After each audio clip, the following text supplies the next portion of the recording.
చెప్తే రాజ్యాలు ఏలుకుంటామన్నారు. ఆ చెట్టు అంటుంది, బాబు మీరు నన్ను 12 సంవత్సరాల పైన వచ్చింది అన్నారు. ఒక జంప కొడితే బతకస్తారు, ఒక జంప కొడితే రక్తాలు వస్తాయి. అయినా మీకు రాజ్యాలు చెప్తే రాజ్యాలు వెళ్ళిపోరు అన్నది. అప్పుడు ముగ్గురు కొడుకులు అన్నారు, మా కాకనే కాదాను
ఎప్పుడైతే కాకనే కదా కానబట్టారు.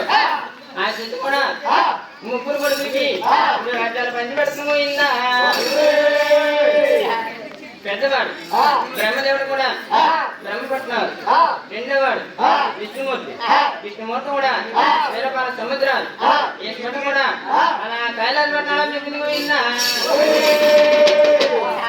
అలా ఎప్పుడైతే నాయన ముగ్గురు కొడుకులు కూడా 3 రాజ్యాలు చక్కగా ఏలుకుంటున్నారు. ముగ్గురు 3 రాజ్యాలు ఎప్పుడైతే చక్కగా ఏలుకుంటున్నారో ఆ చెట్టు కూడా ఒకనాడు కాలం మందిని ఉల్లాని లేని పిల్లగా తయారవుతుంది. ఉల్లాని లేని పిల్లగా తయారయ్యి తనలో తనకి కామాలు కొనుకొచ్చాయి. ఆనాడు సముద్రానికి వెళ్ళి గంగదాన్ని నేను కామాలు తీసుకున్నాను, ఈనాడు సముద్రానికి వెళ్తాం గంగదాని ఎప్పుడైతే ఆ చెట్టు కూడా అంటుందో 7 14 దినంలో ప్రాణం కానీ ఆలోచించాయి. నీల సముద్రం నిలబడిపోయింది, పాల సముద్రం పారిపోయింది, దివిలోకం అంతా దిగిపోయి గంగంతా మయమైపోయింది. చూసారు నాయన. అప్పుడు ఆ చెట్టు కూడా ఇలా కన్నీరు పెడుతుంది పోయిందా. కన్నీరు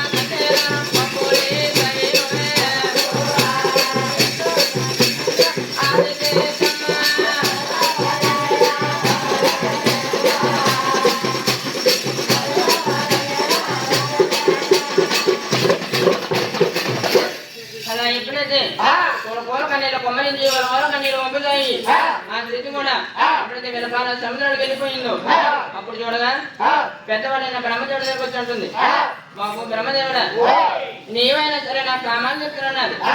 ఎప్పుడైతే కామాలు చెప్తున్నాదో అమ్మా నువ్వు చూడగా నాకు తల్లి అవుతావు.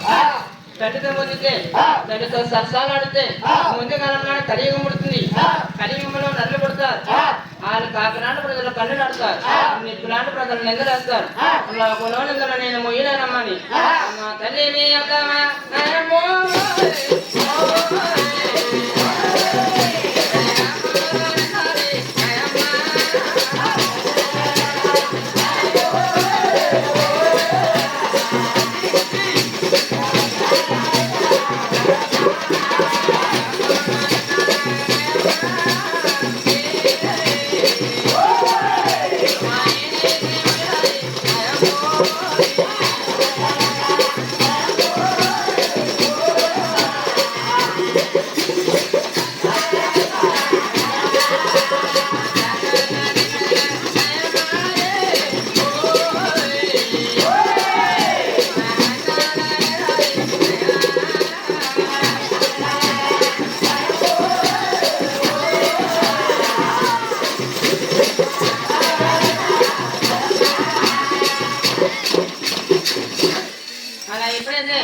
నాయన